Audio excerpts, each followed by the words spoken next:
Hoje o nosso convidado do programa Cutucando é o educador e vereador da cidade de Fortaleza, Guilherme Sampaio. Confiram!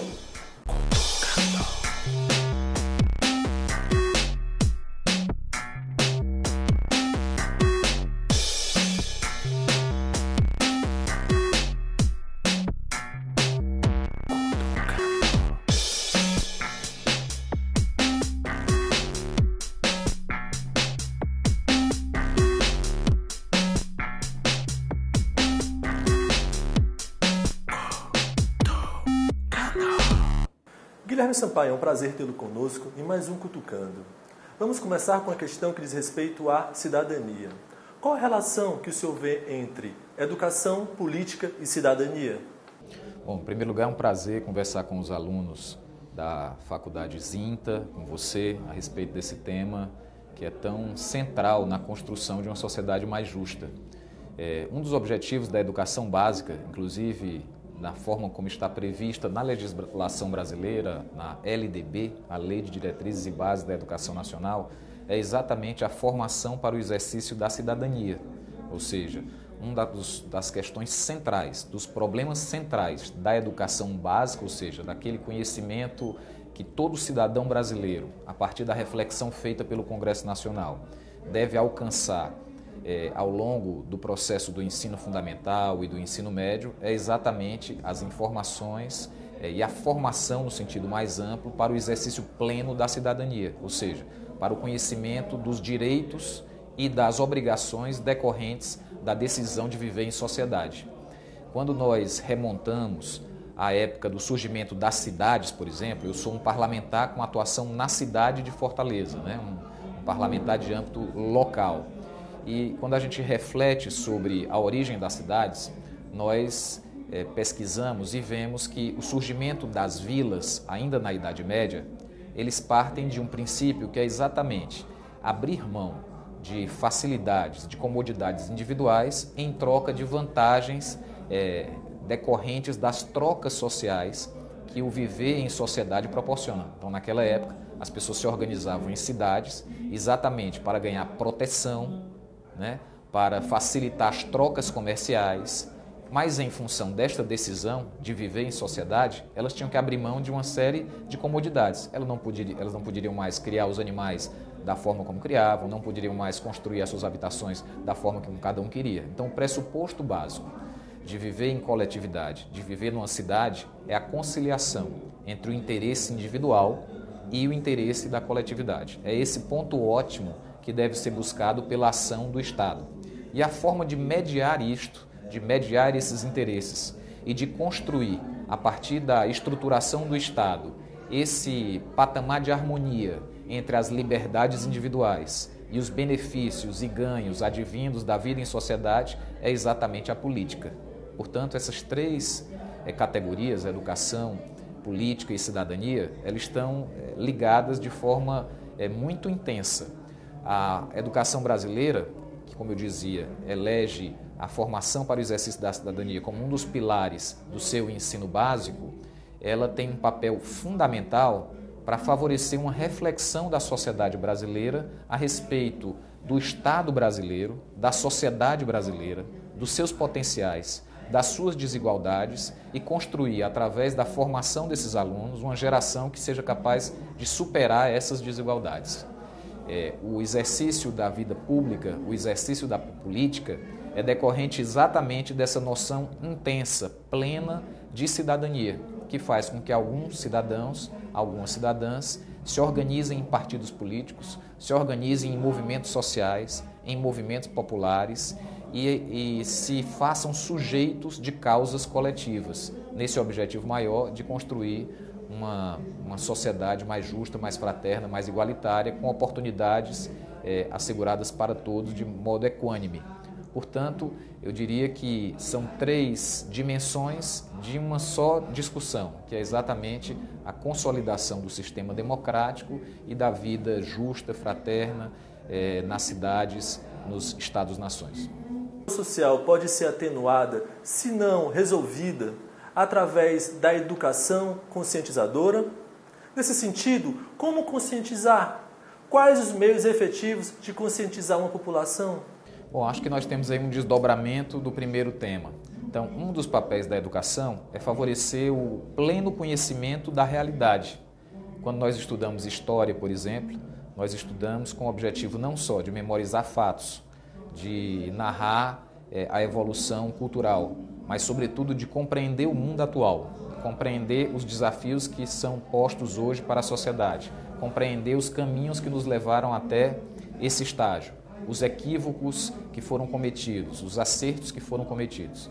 Então, essa compreensão do funcionamento da sociedade, da origem dos modelos atuais de organização da produção, organização da economia, organização da vida em sociedade, basicamente as origens do sistema capitalista que predomina hoje como forma de organização produtiva. Então, a compreensão do funcionamento desse sistema leva a uma consciência de responsabilidade no sentido de transformá-lo para algo que possa atender melhor à necessidade da sociedade. Portanto, o pressuposto básico de transformar a realidade é exatamente conhecer e compreender essa realidade.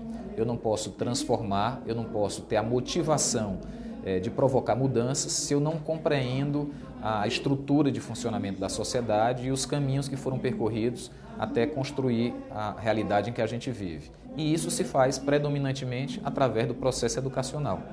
Então, essa relação entre a educação, a cidadania e, consequentemente, a consciência política que os cidadãos e cidadãs adquirem é absolutamente central para a evolução cultural, para a evolução da justiça social, enfim, para a transformação a qual se propõe a política e os políticos conduzirem.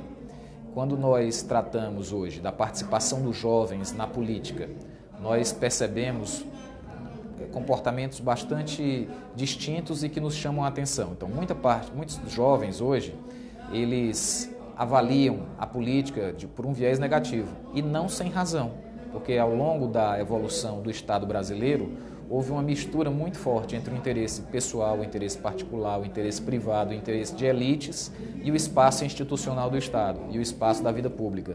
Então, boa parte da nossa juventude, quando a gente conversa com os alunos do terceiro ano do ensino médio, em palestras, em debates, tem uma visão negativa da política e dos políticos. E isso é uma armadilha muito grande, porque se nós vemos a política e os políticos como algo sujo, corrupto, errado, nós tendemos a nos afastar desse debate, desse espaço. E à medida que nós nos afastamos desse debate, outros que têm outros objetivos, outras visões em relação ao que deve ser o papel da política e dos políticos ocupam esse espaço. E esse espaço é um espaço de poder, de decisões em nome da coletividade, de decisões em nome da sociedade. E muitas vezes isso tem como consequência a manutenção de um status quo, que é um país ainda desigual, embora a gente tenha evoluído muito nos últimos anos, um país em que as oportunidades ainda são muito restritas para a maior parte da população. Felizmente, hoje o Brasil é um país de classe média, a maior parte da população brasileira, graças à evolução política dos últimos anos, atingiu aquilo que a gente chama de classe C do ponto de vista econômico, mas ainda há muita pobreza e miséria no Brasil. E, infelizmente, quando nós observamos as oportunidades educacionais, o acesso à saúde, as oportunidades de acesso à cultura, ao esporte e ao lazer, elas ainda são muito restritas para a parte da população mais pobre. E o meio de transformar isso é a participação política. Não necessariamente através da vida partidária, mas também através da participação nos movimentos sociais, nos movimentos populares, aqueles que lutam pelo direito à educação. Eu entrei na vida pública exatamente por conta da militância em movimentos que lutavam pelo direito à educação aqui em Fortaleza. Então isso foi me aproximando dos partidos políticos, isso foi me aproximando do PT, que é o meu partido, e me levou a um mandato na Câmara Municipal. A militância em movimentos que lutam pelo direito à habitação, pelos direitos sociais, pelos direitos humanos. Então tudo isso é um exercício da política, daquilo que pode transformar a sociedade a partir da discussão, do debate, da análise da conjuntura em que nós vivemos e de uma utopia que nos move a construir, através do nosso trabalho e do debate político, uma sociedade que funcione em patamares diferentes de igualdade, de justiça e de fraternidade. Portanto, é preciso discutir muito, sobretudo com a juventude, a importância e o significado da participação política. A omissão tem um preço muito caro. A omissão, muitas vezes, perpetua práticas políticas que nós condenamos. práticas políticas que se apropriam do Estado em benefícios pessoais, em benefícios próprios. A sucessão de escândalos que nós temos visto no Brasil, elas refletem exatamente essas categorias, como o clientelismo, o fisiologismo, o patrimonialismo que caracterizaram a formação da sociedade brasileira e a evolução da nossa cultura política. É bem verdade que ao longo dos últimos anos, com a redemocratização do país, nós demos passos muito largos em direção a uma sociedade de fato mais democrática. Construímos uma relação com a imprensa em que há plena liberdade de expressão. Há pouco mais de 30 anos nós tínhamos uma legislação que impunha censura aos órgãos de imprensa, então isso é uma grande evolução. Temos eleições livres, diretas e democráticas para todos os mais importantes cargos públicos, isso é uma importante evolução. Temos um Congresso em pleno funcionamento, né? Temos mecanismos hoje de participação direta na gestão, que aqui vale ressaltar, é um caminho importante para o aprofundamento da democracia. A democracia, ela funciona pelo sistema de representação, através das eleições, mas ela pode ser complementada, e sobretudo com as novas tecnologias, com a internet, isso fica muito mais fácil, ela pode ser complementada com a participação direta dos cidadãos, nos plebiscitos, nos referendos, nas consultas populares, em que as pessoas são instadas a se manifestarem em relação a temas que dizem respeito ao seu cotidiano, se uma determinada obra deve ou não ser feita na cidade, né? Se um sistema de governo deve ou não ser adotado pelo país, como foi no caso em que nós discutimos sobre parlamentarismo e presidencialismo. Então eu entendo que no mundo contemporâneo, a democracia representativa, ela deve conviver de forma cada vez mais intensa com a democracia direta, ou seja, com a participação das pessoas na tomada de decisões do cotidiano do Estado. E há experiências muito interessantes nesse sentido. Quando nós falamos de Fortaleza, por exemplo, nos lembramos do orçamento participativo, implantado em 2005 pela prefeita Luiziane Lins, que representa uma maneira diferente de fazer o orçamento do município em relação às práticas anteriores. Através do orçamento participativo, a cidade se organiza em assembleias regionais, cada bairro tem as suas assembleias, determinadas categorias que historicamente foram excluídas dos direitos sociais, como pessoas com deficiência, mulheres, negros, crianças e adolescentes que sofrem a discriminação de uma forma mais exacerbada. Tem assembleias específicas para esses públicos e o orçamento da cidade é montado a partir do que essas assembleias estabelecem como prioridade para a administração. As pessoas votam, escolhem as obras e os serviços que são mais prioritários e aquilo vai para a peça orçamentária do ano seguinte. Então é um método de participação direta na gestão da cidade, extremamente importante, que foi iniciado em outras cidades também administradas pelo Partido dos Trabalhadores e que hoje já é uma prática recorrente nos últimos 7 anos aqui no município de Fortaleza. Outras experiências podem complementar essa participação.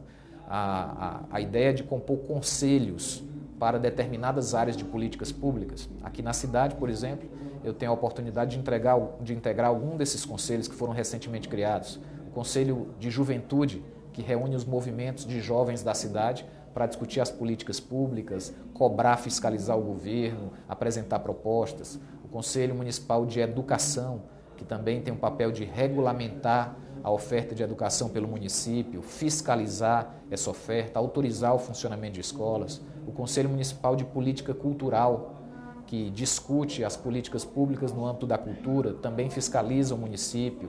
Além dos conselhos em que a sociedade participa diretamente, através de representações, nós temos também as experiências das conferências temáticas. Então, em cada uma dessas áreas, cultura, educação, juventude, no caso do município de Fortaleza, tem acontecido conferências abertas à população. No caso do Conselho Municipal de Juventude, por exemplo, ele realizou há algum tempo a Conferência Municipal de Juventude. Então, qualquer cidadão até 29 anos de Fortaleza que se interessava em discutir o papel e as políticas para a juventude em Fortaleza podia se inscrever e participar. E o resultado desse processo foi um plano, o Plano Municipal de Juventude, que estabeleceu objetivos e diretrizes para os próximos 10 anos, independente de quem seja o prefeito, independente de quem seja a prefeita. Essa lei, aprovada aqui na Câmara e produzida de forma participativa pelos jovens da cidade, estabeleceu as diretrizes para as políticas de juventude na área de acesso ao emprego e à renda, à educação, à cultura, ao esporte e ao lazer. Então, eu entendo que a democracia representativa associada à democracia direta, ela pode trazer muito mais qualidade, muito mais foco às políticas públicas e azeitar a máquina estatal para produzir justiça social. Guilherme, e sobre a Comissão de Educação e Cultura da Câmara Municipal da cidade de Fortaleza, o qual você preside, nos fale a respeito. Bom, a Comissão de Educação, Cultura, Esporte e Lazer da Câmara Municipal, ela tem basicamente dois papéis formais. O primeiro deles é apreciar os projetos de lei que se relacionam com educação, cultura, esporte e lazer antes que eles sejam votados pelo plenário da Câmara. Então, quando alguém apresenta um projeto de lei sobre qualquer uma dessas áreas, esse projeto, em primeiro lugar, segue para a Comissão de Legislação da Câmara e daí vai para a Comissão de Educação. Na Comissão de Educação, nós designamos um vereador para ser o relator. E esse relator elabora um parecer se posicionando sobre aquela matéria. Um parecer que vai dizer se a Comissão de Educação entende aquela proposta como uma boa ideia para a cidade de Fortaleza ou rejeita aquela proposta. E em seguida, esse projeto vai ser votado no plenário pelos 41 vereadores. E o parecer da Comissão de Educação é como uma orientação aos vereadores. A comissão é composta por 7 parlamentares que se dedicam mais a essas temáticas, como eu falei agora há pouco, educação, cultura, esporte e lazer. Por exemplo, há algum tempo atrás nós votamos aqui uma legislação que estabeleceu o direito à carteira de estudante gratuita para os alunos da rede pública. E naquela oportunidade eu pude negociar 2 emendas a essa proposta.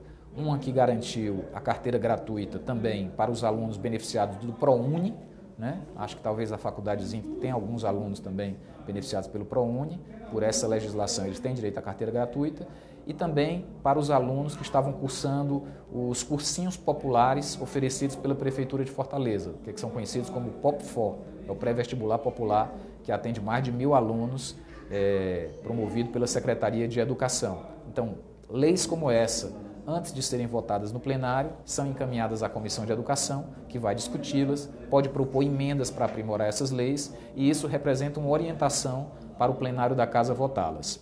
A outra função da Comissão de Educação, Cultura, Esporte e Lazer é exatamente fiscalizar, acompanhar as políticas públicas municipais nessas áreas. Então, nesse sentido, a comissão realiza visitas a escolas, por exemplo, para conhecer o funcionamento dessas escolas, verificar a disposição de professores para ministrar as aulas nessas escolas, o funcionamento da alimentação escolar, se está adequado, se não está adequado, a estrutura física dessas escolas, discutir a política de educação, a política de valorização dos professores. Como presidente da Comissão de Educação, eu tive a oportunidade nesses últimos anos aqui na Câmara de votar, debater, discutir e aperfeiçoar através de emendas vários projetos relacionados à valorização dos professores, por exemplo. Nós votamos aqui na Câmara o plano de carreira dos professores, que organizou a carreira desses servidores municipais, dando ao professor uma perspectiva de crescimento profissional e de crescimento salarial. Aquele, por exemplo, que fazia a graduação tem um determinado diferencial, o que faz a especialização também passa a ganhar mais, o que faz o mestrado, o doutorado, os professores que investem em cursos de menor duração podem também ter aquilo que a gente chama de progressão por capacitação. A partir de tantas horas de cursos que são feitos por esses professores, a Secretaria de Educação avalia aqueles cursos e isso representa uma progressão na tabela salarial para os professores, além da progressão por tempo de serviço.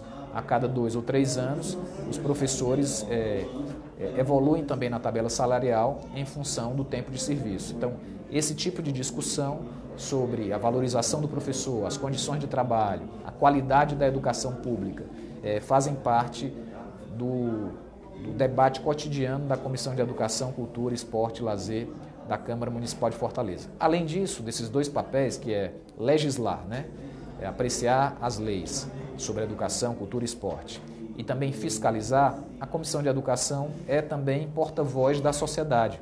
Então, nós somos procurados muitas vezes pelos educadores, no sentido de apresentar propostas ou de apresentar denúncias. Somos procurados pelos militantes da política de cultura, os artistas, que vêm discutir conosco ideias para aprimorar essas políticas. Somos procurados pelos desportistas, que às vezes vêm discutir a preservação dos campos da periferia de Fortaleza, a criação de espaços para esporte e lazer nas praças da cidade, como as praças da juventude, que têm sido inauguradas pela Prefeitura de Fortaleza. Então, tudo isso compõe o conjunto de matérias sobre os quais a Comissão de Educação se debruça no dia a dia aqui da Câmara, quer seja para produzir leis, quer seja para cobrar do Poder Executivo, quer seja para atuar como porta-voz da sociedade em relação a esses temas. Guilherme, pegando um gancho com a pergunta anterior, entendendo a educação enquanto elemento de conscientização e transformação social, nesse sentido, como você percebe a educação na nossa contemporaneidade enquanto elemento de busca de cidadania? Apresente elementos positivos e negativos e alguma forma para melhorar essa situação? Bem, eu acho que essa geração vive um momento muito interessante da história da humanidade, porque é um momento de mudança muito significativa e muito rápida. As tecnologias da informação, as redes que hoje integram o mundo todo, a facilidade de integração global, o processo de globalização produz uma nova sociedade. E de forma muito rápida, os processos de comunicação, de articulação, de produção, eles estão sendo alterados. E acho que as escolas precisam evoluir também nesse sentido. Muitas vezes me preocupa o fato de ver muitas escolas, as escolas mais tradicionais, digamos assim, funcionando basicamente como funcionavam as escolas de 50, 100 anos atrás, né? Então é preciso perceber que há um novo mundo, há uma nova forma de produção, há uma compreensão também mais ampla sobre o que é o conhecimento e as maneiras de adquirir conhecimento. Está superada aquela etapa em que se adquiria conhecimento unicamente recebendo informações de forma passiva. Então o professor é aquele que detém o saber, detém o poder e detém a informação, e o aluno é aquele que recebe essa informação passivamente, memoriza essa informação. Essa sociedade contemporânea ela exige um outro processo educacional, em que o aluno ele é participante, aluno e professor interagem continuamente na construção de conhecimento. E esse conhecimento não se produz somente assistindo aulas numa sala fechada. Esse conhecimento se produz tendo experiência no mundo real, no mundo do trabalho. Esse crescimento se produz através de trabalhos coletivos, não somente de trabalhos individuais. Esse conhecimento se produz através das pesquisas de campo. Esse conhecimento se produz através do uso das tecnologias sociais, que estão revolucionando as comunicações e o modo de produzir. Portanto, eu entendo que as escolas precisam, vamos dizer assim, acelerar a compreensão dessa mudança de paradigma, de forma de organização da sociedade, de comunicação, de acesso ao conhecimento, do processo produtivo, de maneira que elas estejam em sintonias com as necessidades do mundo contemporâneo. Vale registrar que as escolas são ainda, fazendo uma avaliação positiva, guardiãs de um espaço de cuidado e de zelo pelo conhecimento que deve ser valorizado pela nossa sociedade. No entanto, a crise que a gente vive, por exemplo, do ponto de vista ambiental, a própria crise política, todas essas realidades, elas interferem diretamente no papel da escola. Então, elas pedem da escola uma atualização dos seus projetos pedagógicos no sentido de produzir saídas para esses impasses que o mundo está enfrentando. Quando nós discutimos, por exemplo, a crise ambiental, né? Uma crise de proporções muito profundas para a sociedade global, uma crise que pode colocar em risco a existência e a vida e a sustentabilidade no planeta. Então, que respostas os modelos pedagógicos hoje em vigor estão dando para essas crises? Estão dando respostas mais no nível do conhecimento, que são importantes, né? Estão dando respostas no sentido de produzir nas próprias escolas práticas sustentáveis, de maneira que os alunos experimentam naquele microambiente, naquela microsociedade, novas formas de relação com os meios que se revelam sustentáveis em relação a esses recursos. Então, em que medida a escola contemporânea responde a essas crises? Quando nós falávamos agora há pouco da crise de representação da política, da democracia representativa, que tipo de reflexão a escola faz quando os alunos perdem o interesse por essa temática, quando os alunos perdem a confiança pela participação política, né? De que maneira esse exercício político é vivido no dia a dia das escolas, de que maneira um certo autoritarismo, ou seja, um modelo mais tradicionalista, perpetua nesse microambiente contradições que nós queremos transformar na sociedade como um todo. Então, são reflexões fundamentais para a escola formar pessoas aptas a produzir um mundo sustentável, a produzir uma sociedade mais justa. Quais são as saídas, por exemplo, para as crises graves do sistema capitalista? De um modo de produção que seguidamente acumula recursos e acumula riqueza para uma pequena parcela da população, produz avanços fantásticos do ponto de vista da tecnologia, mas não supera a miséria num continente inteiro, como é o caso da África, ou em partes de um continente, como é o caso aqui do Brasil. Então, que reflexão se faz sobre o funcionamento desse sistema produtivo e sobre as alternativas a esse sistema produtivo? Então, a escola ela não é uma ilha, ela está numa sociedade que enfrenta várias dessas crises. Essas são dimensões de uma crise mais ampla, do modelo civilizatório que nós estamos construindo. E as escolas precisam formar pessoas capazes de compreender e de criar formas alternativas de se relacionar, de produzir, de compartilhar riqueza. Porque esse é o desafio básico das instituições contemporâneas, ou seja, criar novas respostas para esses desafios que o mundo contemporâneo nos apresenta, sobretudo de sustentabilidade, né? E isso envolve a questão ambiental, mas envolve também o sistema produtivo, o sistema econômico, os marcos de funcionamento do sistema capitalista. Hoje têm surgido formas muito interessantes de economia solidária, de novos modos de produção colaborativa, e as redes sociais elas favorecem muito isso. A internet, que por um lado dinamizou muito as relações da economia, ela também descentralizou o poder, porque qualquer cidadão em qualquer parte do mundo é capaz de produzir conhecimento, é capaz de iniciar um movimento, é capaz de